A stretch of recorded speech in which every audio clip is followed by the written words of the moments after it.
Depuis le début de la guerre contre l'Iran, le monde a découvert l'importance pour l'économie planétaire de ce détroit d'Ormuz. Comme une personne vieillissant se rend compte du rôle joué par ses artères et ses coronaires.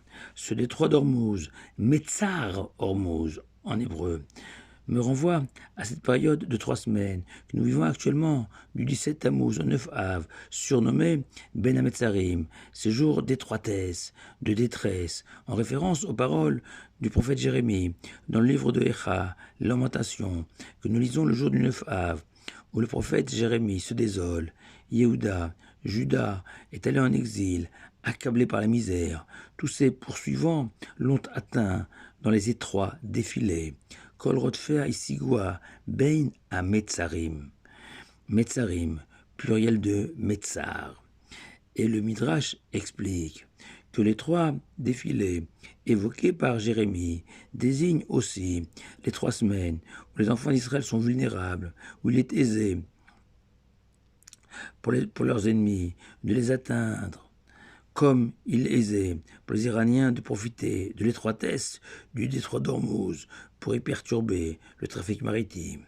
Et effectivement, l'histoire juive le démontre, que nombre de catastrophes ayant frappé le peuple juif sont survenues durant cette période, et en tout premier lieu, la destruction des 2 temples de Jérusalem et l'exil qui s'en est suivi.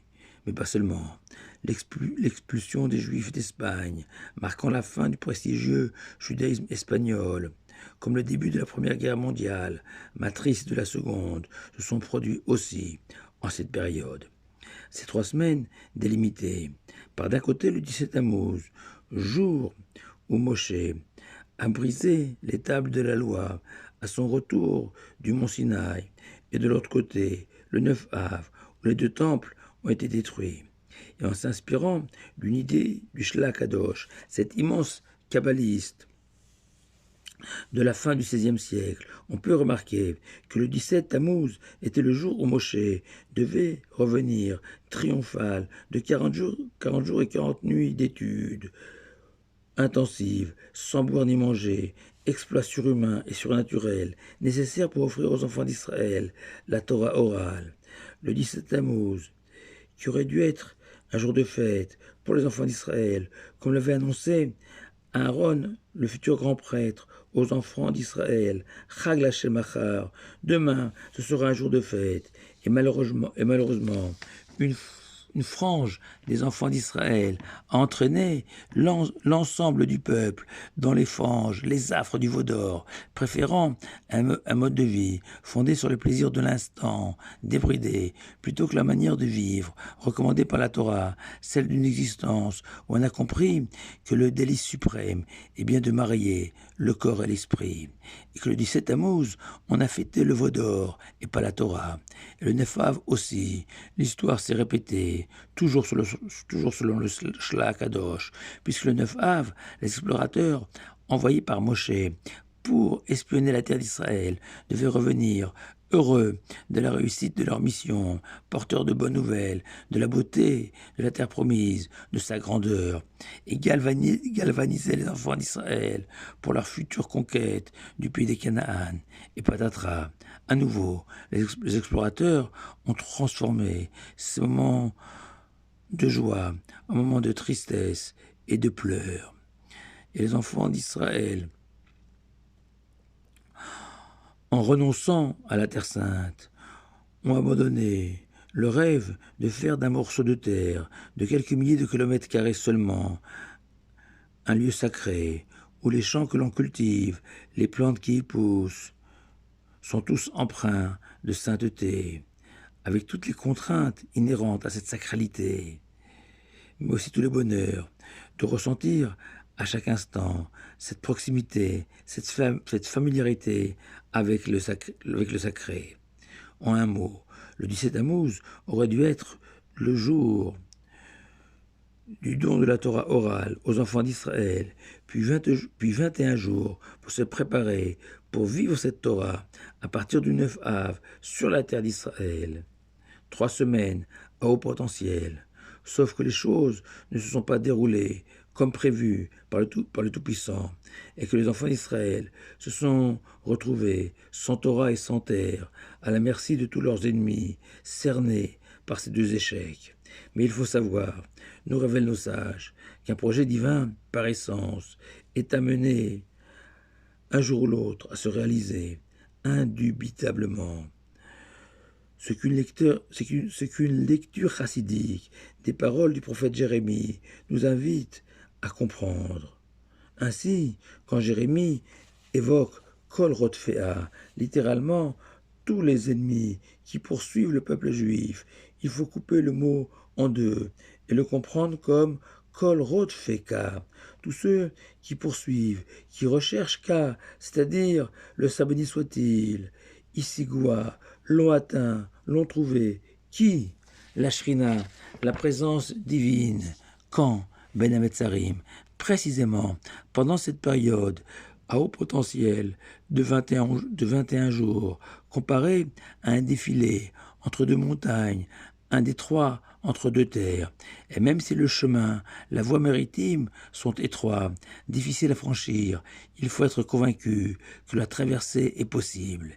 Et c'est peut-être la leçon que fournit la lecture de la paracha de Massé, l'une des deux sidrotes que nous lirons ce Shabbat, systématiquement lue pendant cette période des 3 semaines.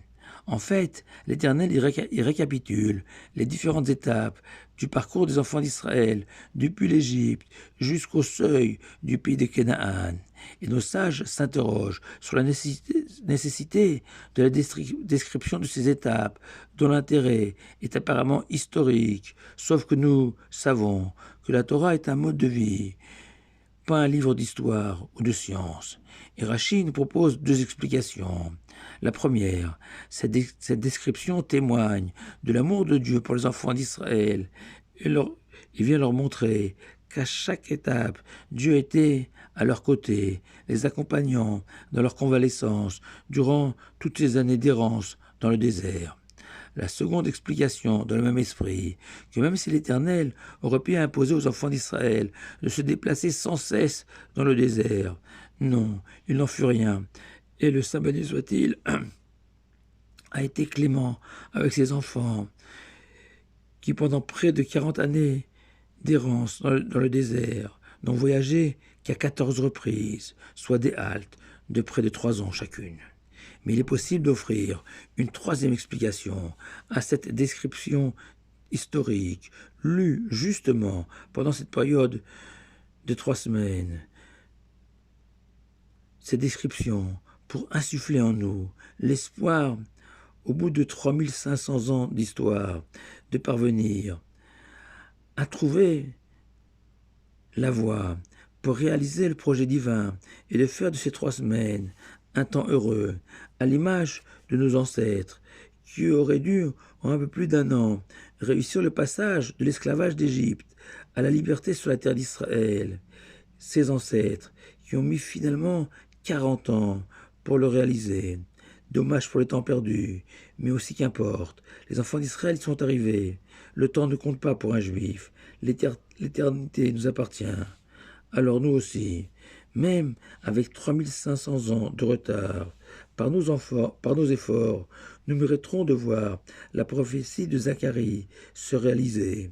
Ainsi, par l'Éternel, le jeûne du 4e mois, celui du 17 Tammuz, le jeûne du 5e mois, le 9 Av, se changeront pour la maison de Juda en jour d'allégresse et de joie.